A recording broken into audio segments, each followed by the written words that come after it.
Patriarchs and Prophets, Chapter 9. Ang literal na sanlinggo. Tulad sa Sabat, ang sanlinggo ay nagsimula sa paglalang at ito ay naingatan at nakarating sa atin sa pamamagitan ng kasaysayan sa banal na kasulatan. Ang Diyos mismo ang nagbigay ng kahabaan ng unang sanlinggo bilang halimbawa ng mga susunod na sanlinggo hanggang sa matapos ang panahon. Tulad ng bawat ibang sanlinggo, ito ay binubuo ng 7 literal na araw. Ang 6 na araw ay ginamit sa paglalang. Sa ika-7, ang Diyos ay nagpahinga at binasbasan ang araw na ito at ibinukod bilang araw ng kapahingahan para sa tao. Sa kautosang ibinigay sa Sinai, ay kinilala ng Diyos ang sanlinggo at ang mga katibayang pinagbabatayan nito. Matapos maibigay ang utos na alalahanin mo ang araw ng Sabat upang ipangilin, at nabanggit kung ano ang nararapat gawin sa loob ng 6 na araw, at ano ang hindi maaring gawin sa ika-7 araw. Binanggit niya ang dahilan sa ganong pagtupad sa sanlinggo sa pamamagitan ng pagbibigay pansin sa sarili niyang halimbawa. Sapagkat sa 6 na araw ay ginawa ng Panginoon ang langit at lupa, ang dagat at lahat ng nangaroon, at nagpahinga sa ika-7 araw, na anupat pinagpala ng Panginoon ang araw ng Sabat at pinakabanal. Exodus 20 verse 8 to 11. Ang dahilang ito ay nagiging maganda at may bisa kung nauunawaan natin ang mga araw ng paglalang bilang literal. Ang unang 6 na araw ng bawat sanlinggo ay ibinigay upang igawa, sapagkat ginamit ng Diyos ang mga panahong yaon ng unang sanlinggo sa gawain ng paglalang. Sa ika-7 araw, ang tao ay kinakailangang magpahinga bilang paggunita sa pamamahinga ng manlalalang. Subalit ang pagpapalagay na ang mga pangyayari noong unang sanlinggo ay nangailangan ng libu-libong mga taon ay nagpapaalis sa mismong pundasyon ng ika-4 na utos. Inihahayag noon ang manlalalang na naguutos na tuparin ang literal na mga araw ng sanlinggo sa pag-aalaala sa mahaba at di matiyak ang habang mga panahon. Iyon ay hindi katulad ng kanyang paraan ng pakikitungo sa kanyang nilalang. Ginagawa noong hindi tiyak at malabo ang ginawa niyang malinaw. Iyon ay isang kawalan ng paniniwala na nasa sukdulan at pinakamapanganib na anyo. Ang tunay na likas noon ay nakakubli ng gano'n na lamang, at iyon ay itinuturo ng marami na nagsasabing sila ay naniniwala sa banal na kasulatan. Sa pamamagitan ng salita ng Panginoon ay nayari ang mga langit, at lahat ng natatanaw roon ay sa pamamagitan ng hinga ng kanyang bibig. Sapagkat siya'y nagsalita at nangyari, siya'y nag-utos at tumayong matatag. Ang banal na kasulatan ay walang binabanggit na mahahabang panahon kung saan ang sanlibutan ay dahan-dahang nabuo mula sa kaguluhan. Sa bawat magkakasunod na araw ng paglalang, ang banal na aklat ay nagpapahayag na iyon ay binubuo ng umaga't hapon, gaya ng ibang mga araw na nagsisunod. Sa pagtatapos ng bawat araw ay binabanggit ang resulta ng nagawa ng manlalalang. Ang pahayag ay binanggit sa pagtatapos ng tala tungkol sa unang sanlinggo. Ito ang pinangyarihan ng langit at ng lupa nang likhain noong araw. Genesis chapter 2 verse 4. Subalit ang mga ito ay hindi naghahatid ng kaisipan na ang mga araw ng paglalang ay hindi literal. Ang bawat araw ay tinutukoy na pinangyarihan sapagkat doon ay may pinapangyari ang Diyos o nagawa, mga bagong bahagi ng kanyang ginagawa. Ang mga geologists ay nagsasabing nakasumpong ng katibayan mula sa lupa mismo na iyon ay mas matanda kaysa inihahayag sa tala ni Moises. Mga buto ng tao, ganun din ng hayop, mga gamit sa pakikipagdigma, na bulok na punong kahoy, at iba pa na higit ang laki sa mga nananatili ngayon. o sinasabing nananatili sa loob ng libu-libong taon ay nasumpungan. At mula doon ay sinasabing ang lupa ay may nakatira na bago dumating ang panahong inihahayag sa tala ng paglalang. At ang mga iyon ay isang lahi ng mga taong higit ang laki sa sino mang tao na nabubuhay ngayon. Ang ganong pagpapalagay ay nag-aakay sa maraming mananampalataya sa Biblia upang isipin na ang mga araw ng paglalang ay mahaba at di nasusukat na mga panahon. Subalit hiwalay sa kasaysayan sa banal na kasulatan, ang geology ay walang anumang mapatutunayan. Yaong mga nag-iisip ng ganon na lamang batay sa mga nasumpungan ay walang sapat na kaalaman tungkol sa laki ng mga tao, hayop at punong kahoy bago nagkaroon ng baha, o tungkol sa malaking pagbabago na naganap noon. Ang mga nasumpungan sa lupa ay nagbibigay ng katibayan tungkol sa mga kaibahan ng kalagayan ng bagay noon sa kasalukuyan. Subalit ang panahon kung kailan naganap ang ganong kalagayan ay matututunan lamang mula sa banal na kasulatan. Sa kasaysayan ng baha, ipinaliwanag ng inspirasyon ang isang bagay na kung iiwan sa geology lamang ay hindi maaaring mabatid.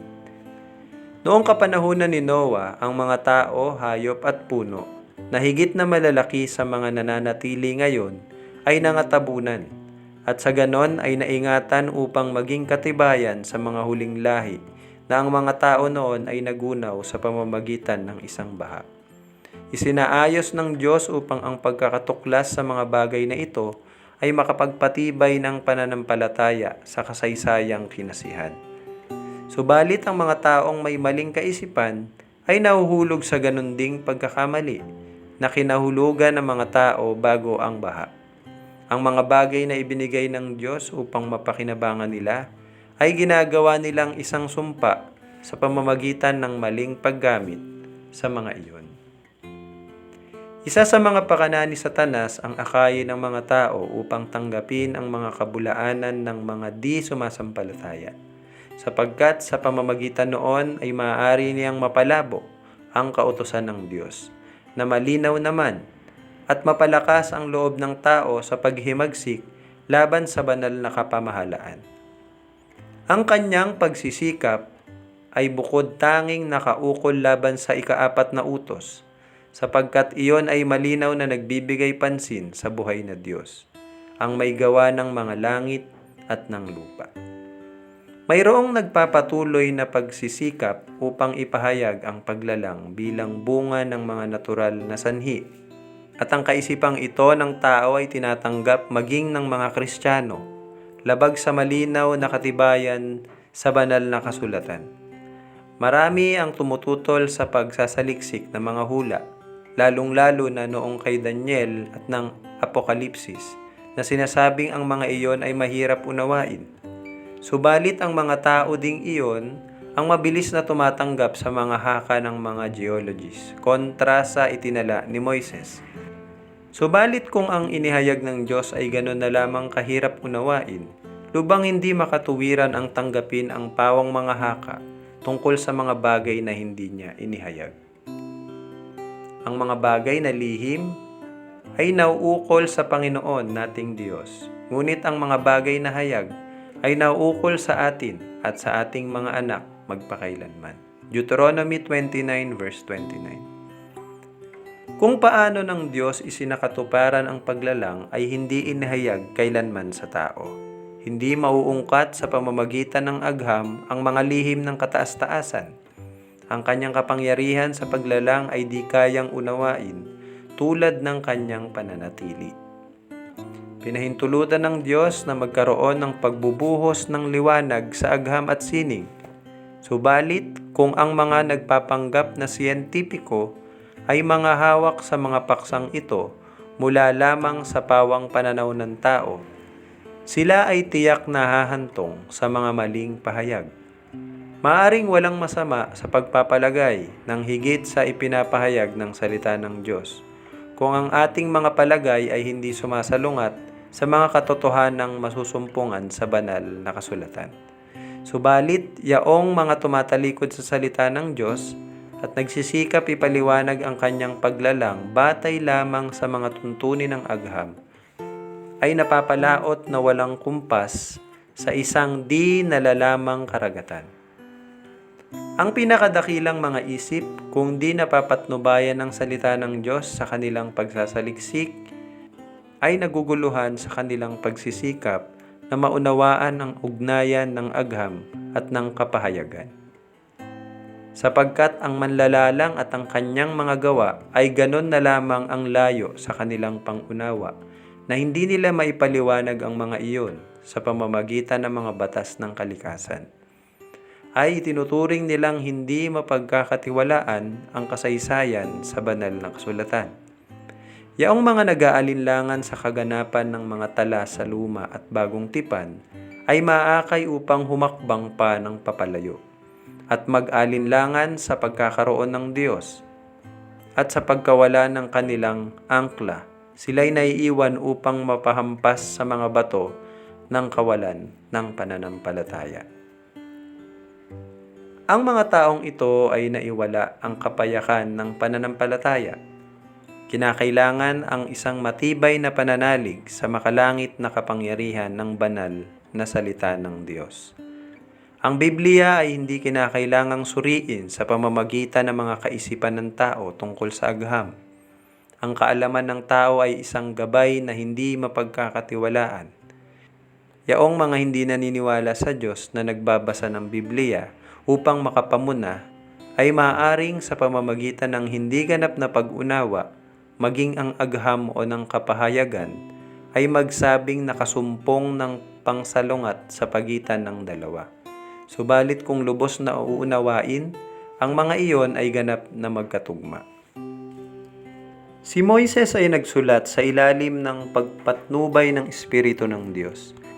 At ang isang tamang teorya ng geology, kailanman ay hindi mag-aangkin ng mga natutuklasang hindi maiaangkop sa kanyang mga pahayag.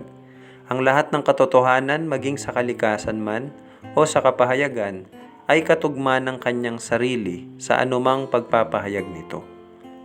Sa salita ng Diyos, marami ang mga katanungang itinatanong na kailanman ay hindi masasagot maging ng pinakadalubhasang iskolar. Tinatawagan ang pansin sa mga paksang ito upang ipakita kung gaano karami ang ganun, maging sa mga pangkaraniwang bagay sa araw-araw na buhay.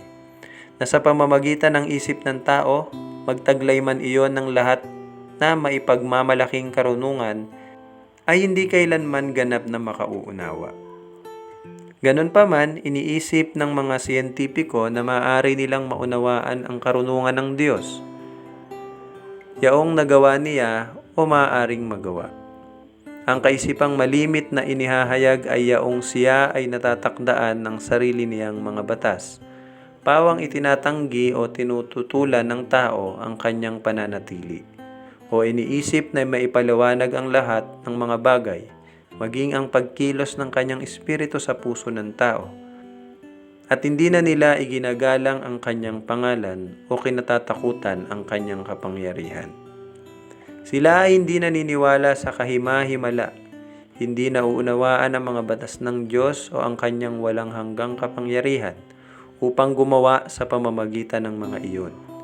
Sa karaniwang paggamit, ang katagang batas ng kalikasan ay binubuo ng mga natuklasan ng tao tungkol sa mga batas na nangingibabaw sa pisikal na sanlibutan. Subalit gaano kaliit ang kanilang kaalaman at gaano kalawak ang larangan ng kung saan ang manlalalang ay maaaring makalikha ng sang-ayon sa sarili niyang mga batas, ganun pa man ay maging higit ng malayo sa mauunawaan ng tao. Marami ang nagtuturo na ang mga bagay ay may taglay na kapangyarihan. May ganong katangiang taglay ang mga bagay at iyon ay iniiwan upang kumilos sa pamamagitan ng sariling katutubong lakas.